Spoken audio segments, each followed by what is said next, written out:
স্রষ্টা কেন মন্দ কাজের দায় নেন না? ক্লাসে নতুন একজন স্যার আসছেন, নাম মফিজুর রহমান। হ্যাংলা পাতলা গরম, বাতাস আসলেই যেন ঢলে পড়বে এরকম অবস্থা। ভদ্রলোকের চেহারা আসছে, চোখ দুটি অস্বাভাবিক রকম বড়। দেখলেই মনে হয় যেন বড় বড় সাইজের দুইটি জলপাই কেউ খোদাই করে বসিয়ে দিয়েছে। ভদ্রলোক খুবই ভালো মনের মানুষ। ওনার সমস্যা একটি, ক্লাসে উনি যতটা না বায়োলজি পড়ান তার চেয়ে বেশি দর্শন চর্চা করেন। ধর্ম কোথা থেকে আসলো, ঠিক কবে থেকে মানুষ ধার্মিক হওয়া শুরু করলো, ধর্ম আদতে কি আর কি নয় তার গল্প করেন। আজকে ওনার চতুর্থ ক্লাস, পড়াবেন analytical technique and bio informatic. চতুর্থ সেমিস্টারে এটা পড়ানো হয়। স্যার এসে প্রথমে বললেন, গুড মর্নিং গাইজ। সবাই সমস্বরে বলল, গুড মর্নিং স্যার। এরপর স্যার জিজ্ঞেস করলেন, সবাই কেমন আছো? স্যারের আরও একটি ভালো দিক হলো উনি ক্লাসে এলে এভাবেই সবার কুশলাতে জিজ্ঞেস করেন।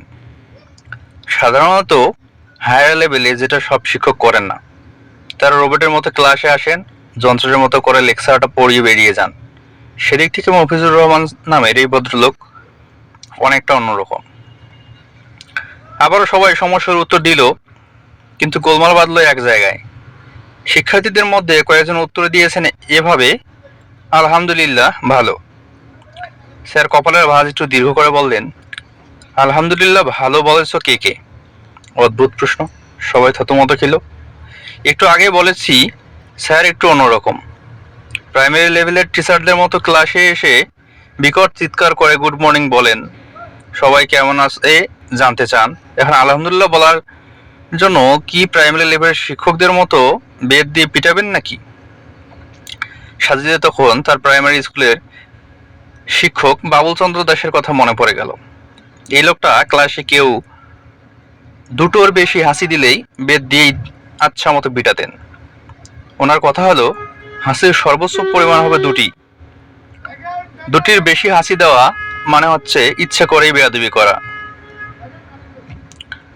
যা হোক, বাবুল চন্দ্রের পাঠ তো করেই ঢুকেছে, এবার মফিজ চন্দ্রের হাতেই না গণপিটুনি খাওয়া লাগে। ক্লাসের সর্বমোট 7 জন দাঁড়ালো। এরা সবাই আলহামদুলিল্লাহ ভালো বলেছে। এরা হচ্ছে রাকিব, আদনান, জুনায়েদ, সাকিব, মরিয়ম, রিতা এবং সাজিদ। স্যার সবার চেহারাটা একটু ভালো মতো ফরক করে নিলেন। এরপর পিক করে হেসে দিয়ে বললেন, বসো। সবাই বসলো। আজকে আর মনে হয় একাডেমিক পড়াশোনা হবে না, দর্শনের তাত্ত্বিক আলাপ হবে। ঠিক তাই হলো। মফিজুর রহমান স্যার আদনানকে দাঁড় করালো, বললেন, তুমিও বলেছিলে সেটা না? জি স্যার, আদনান উত্তর দিল। স্যার বললেন, আলহামদুলিল্লাহ অর্থ কি জানো? আদনান মনে হয় একটু ভয় পাচ্ছে। সে ঢোক গিলতে গিলতে বলল, জি স্যার, আলহামদুলিল্লাহ অর্থ হলো সকল প্রশংসা কেবলই আল্লাহর। স্যার বলেন, সকল প্রশংসা কেবলই আল্লাহর। স্যার এই বাক্যটি দুবার উচ্চারণ করলেন। এরপর আদনানের দিকে তাকিয়ে বললেন, বসো। আদনান বসলো। এবার স্যার রিতাকে দাঁড় করালেন। স্যার রিতার কাছে জিজ্ঞেস করলেন, আচ্ছা পৃথিবীতে চুরি ডাকাতি আছে? রিতা বলল, আছে। খুন খারাপি রাহাজানি ধর্ষণ? জি আছে। কথা দিয়ে কথা না রাখা, মানুষকে ঠকানো, লোভ লালসা, এসব? জি আছে। এগুলো কি প্রশংসাযোগ্য? না। তাহলে মানুষ একটি ভালো কাজ করার পর তার সব প্রশংসা যদি আল্লাহর হয়, মানুষ যখন চুরি ডাকাতি করে, লোক ঠকায়, খুন খারাপি করে, ধর্ষণ করে, তখন সব বন্ধের ক্রেডিট আল্লাহকে দেওয়া হয় কেন? উনি প্রশংসার ভাগ পাবেন কিন্তু দুর্নামের ভাগ নিবেন না, তা কেমন হয়ে গেল না? রীতা মাথা নিচু করে চুপ করে আছে। স্যার বললেন, এখানেই ধর্মের ভেলকিবাজি। ঈশ্বর সব ভালোটা বুঝেন, কিন্তু মন্দটা থেকে নিজেকে গুটিয়ে নিয়েছেন। আদতে ঈশ্বর বলে কেউ নেই। যদি থাকতো তাহলে তিনি এরকম একচোখা হতেন না। বান্দার ভালো কাজের ক্রেডিটটা নিজে নিয়ে নেবেন, কিন্তু বান্দার মন্দ কাজের বেলায় বলবেন, উহু, ওইটা থেকে আমি পবিত্র, ওইটা তোমার ভাগ। স্যারের কথা শুনে ক্লাসে যে কজন নাস্তিক আছে তারা হাততালি দেওয়া শুরু করলো। সাজিদদের পাশে যে নাস্তিকটা বসেছে সে তো বলেই বসলো, মফিজ স্যার হলেন আমাদের বাংলার প্লুটো। স্যার বলেই যাচ্ছেন ধর্ম আর স্রষ্টার অসারতা নিয়ে। এবার সাজিদ দাঁড়ালো স্যারের কথার মাঝে। সে বলল, স্যার, সৃষ্টিকর্তা একচোখা নন। তিনি মানুষের ভালো কাজের ক্রেডিট নেন না। তিনি ততটুকুই নেন যতটুকু তিনি পাবেন। ঈশ্বর আছেন। স্যার সাজিদের দিকে একটু ভালো মতো তাকালেন, বললেন, শিওর? জি। তাহলে মানুষের মন্দ কাজের জন্য কে দায়ী? মানুষই দায়ী, সাজিদ বলল। ভালো কাজের জন্য? তাও মানুষ। স্যার এবার চিৎকার করে বললেন, এক্স্যাক্টলি এটাই বলতে চাচ্ছি। ভালো মন্দ এসব মানুষেরই কাজ। সো এর সব ক্রেডিট মানুষের। এখানে স্রষ্টার কোনো হাত নেই। সো তিনি এখানে থেকে না প্রশংসা পেতে পারেন না তিরস্কার। সোজা কথায় স্রষ্টা বলতে কিছুই নেই। ক্লাসে পিনপতন নীরবতা। সাজিদ বলল, মানুষের ভালো কাজের জন্য স্রষ্টা অবশ্যই প্রশংসা পাবেন। কারণ মানুষের স্রষ্টা ভালো কাজ করার জন্য দুটি হাত দিয়েছেন, ভালো জিনিস দেখার জন্য দুটি চোখ দিয়েছেন, চিন্তা করার জন্য মস্তিষ্ক দিয়েছেন, দুটি পা দিয়েছেন। এই সব কিছুই স্রষ্টার দান। তাই ভালো কাজের জন্য তিনি অবশ্যই প্রশংসা পাবেন।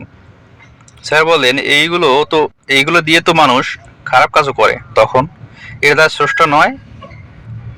তখন হাসি দিয়ে, তুমি খুব মজার দেখছি বলে আবার হাসা শুরু করলেন।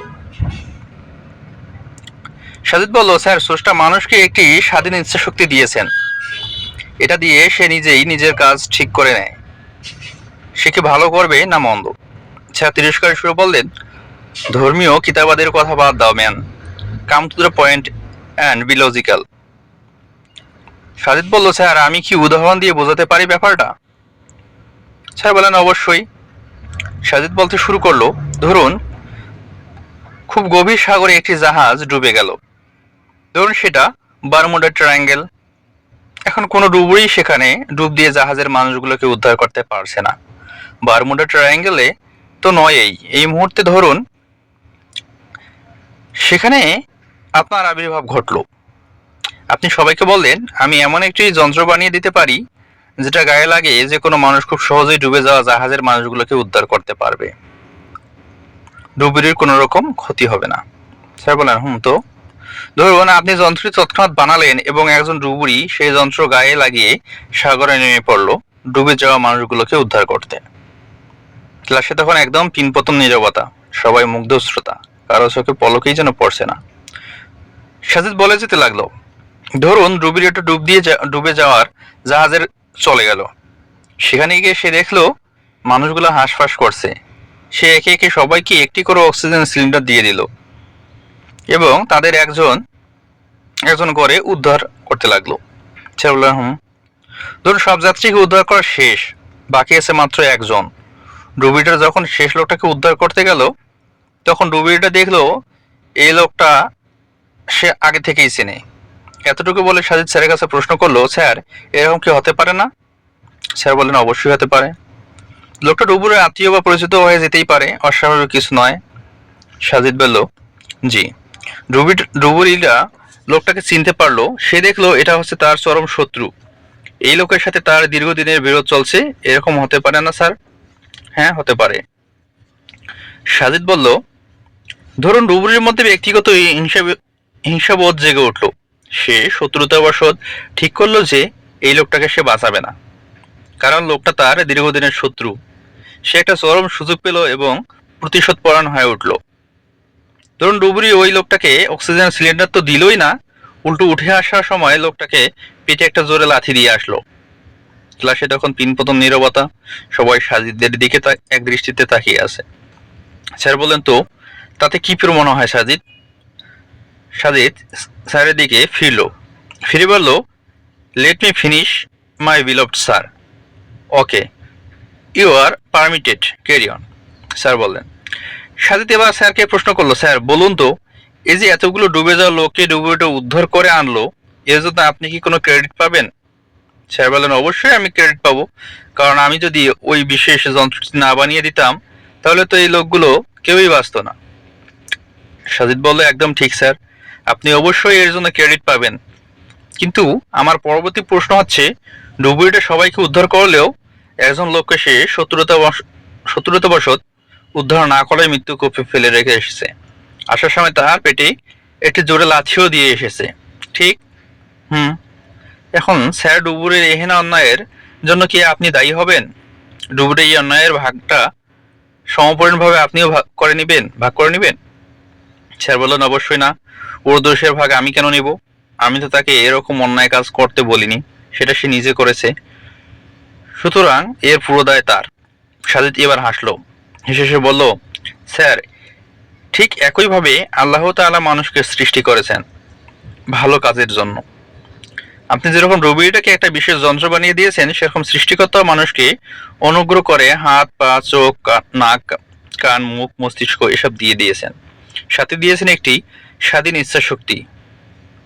এখন এসব ব্যবহার করে যদি কোনো ভালো কাজ করে, তার ক্রেডিট স্রষ্টা পাবেন, যেরকম বিশেষ যন্ত্র বানিয়ে আপনি ক্রেডিট পাচ্ছেন। আবার সে যদি এগুলো ব্যবহার করে কোনো খারাপ কাজ করে, গর্হিত কাজ করে, তাহলে এর দায়ভার স্রষ্টা নেবেন না। যেরকম ডুবুরি, ওই অন্যায়ের দায় আপনার উপর বর্তায় না। আমি কি বোঝাতে পেরেছি স্যার? ক্লাসে এতক্ষণ ধরে পিনপতন নীরবতা বিরাজ করছিল।